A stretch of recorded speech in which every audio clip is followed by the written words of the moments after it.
put it on top of your heart.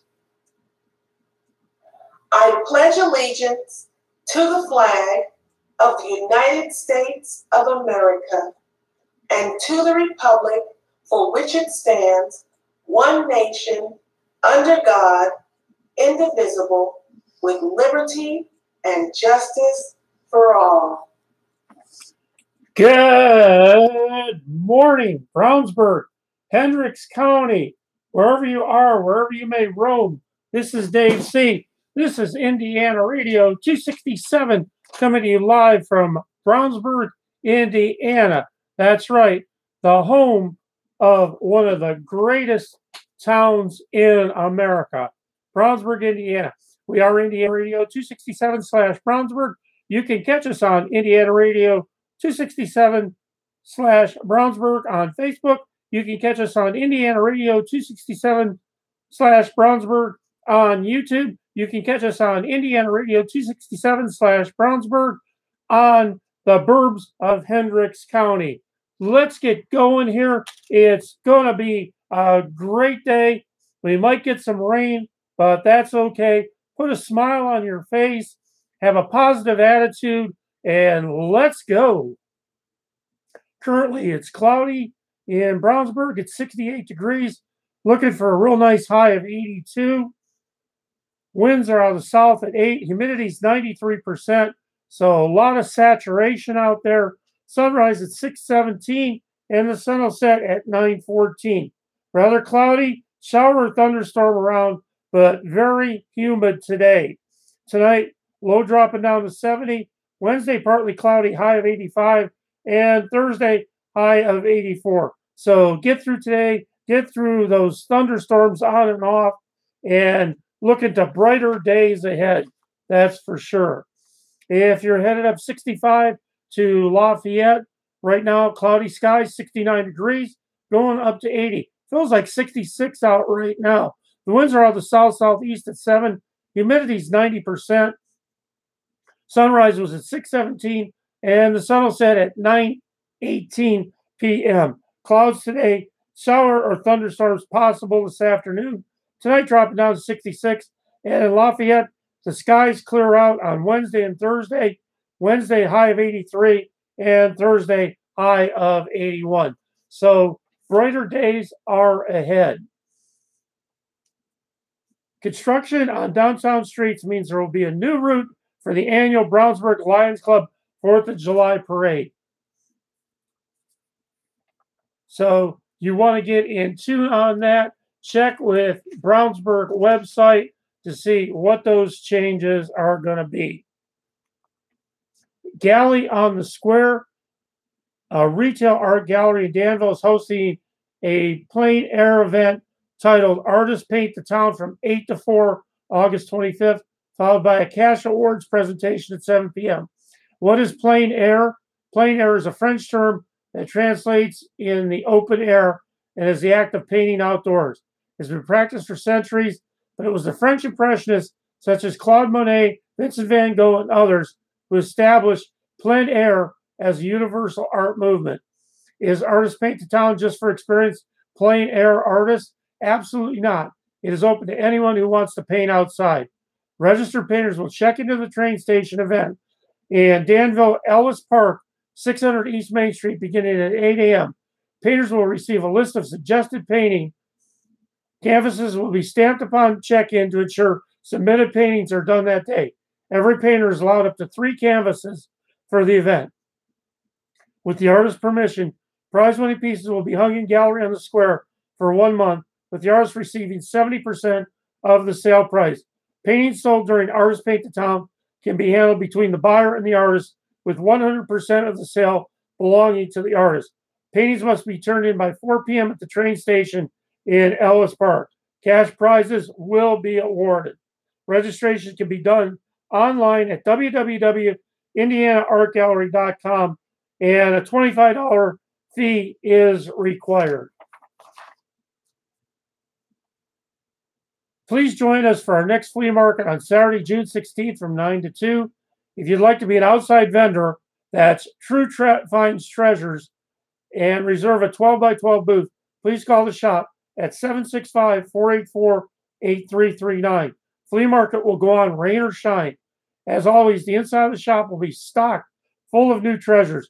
Hope to see you there.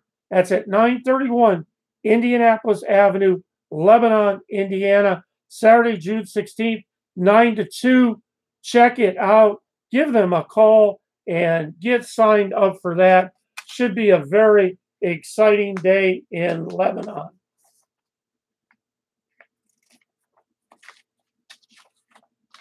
In 1865, the Salvation Army was created. Since that time, it's been an international movement with Christian roots. These Christian roots carried the organization through the years. Since its inception, the Salvation Army continues to serve, adding another purpose to its business. The Pathway of Hope is a new nationwide program incorporated to provide a more intimate experience to help families instead of one person at a time. It is a broader spectrum to help people in many different ways. The goal of the Pathway program is to work with families in need, whether it's finding a job, providing food, or other basic needs. The families then choose what they want to work on by setting goals and breaking them down into steps. According to April Shaver, Pathway of Hope coordinator, each family is different and varies a great deal since each comes in with different needs and goals. They don't have to know the plan before they come in. They just have to know that there are things that they want to change. Shaver said they work to help each family find its goal by reaching out for more support from other organizations. Shaver expressed her joy for those families who graduated from the program.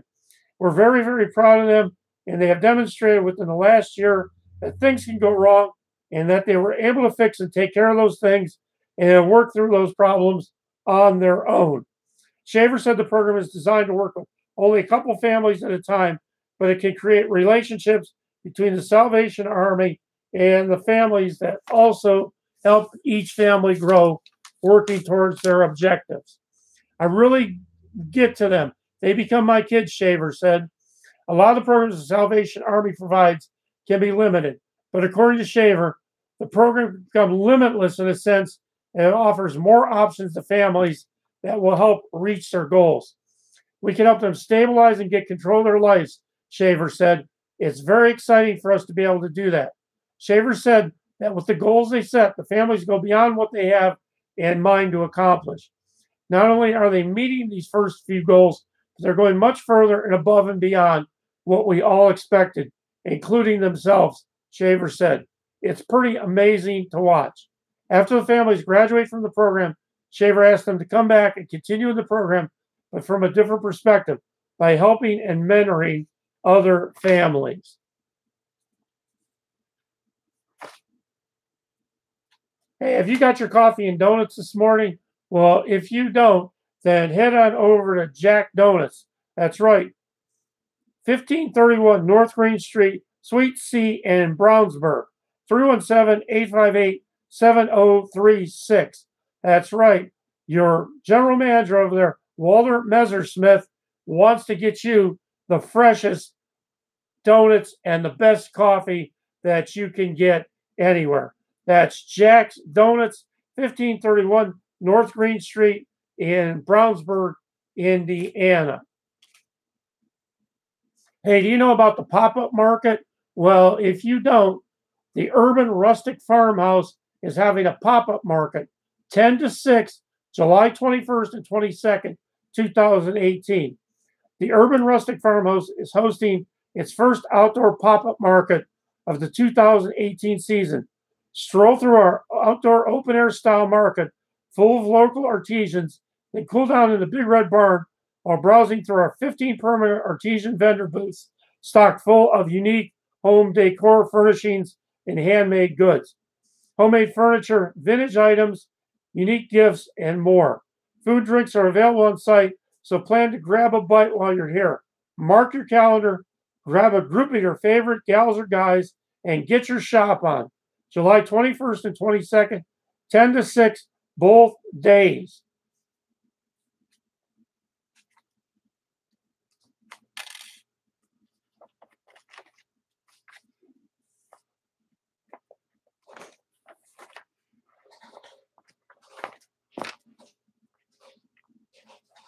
An Indiana couple and their accomplice were sentenced to federal prison Monday for launching and operating a scheme that defrauded Amazon of $1.2 million in consumer electronics.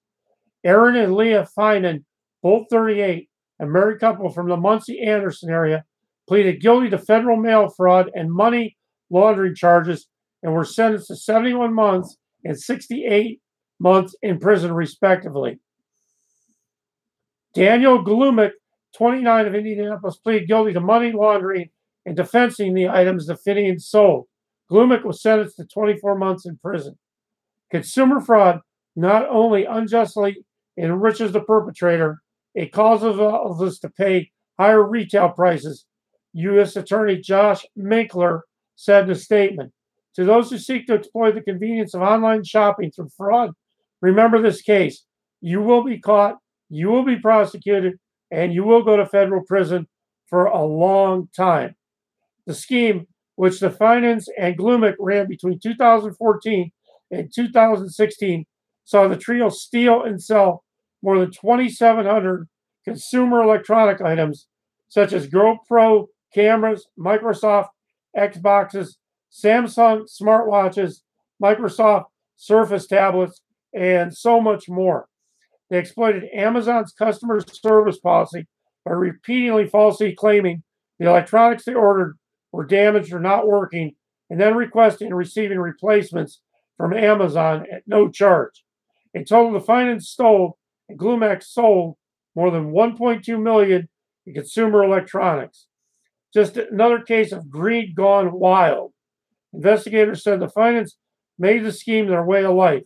They placed thousands of Amazon orders, created hundreds of false identities, sold items to their friends Glumick on almost a daily basis.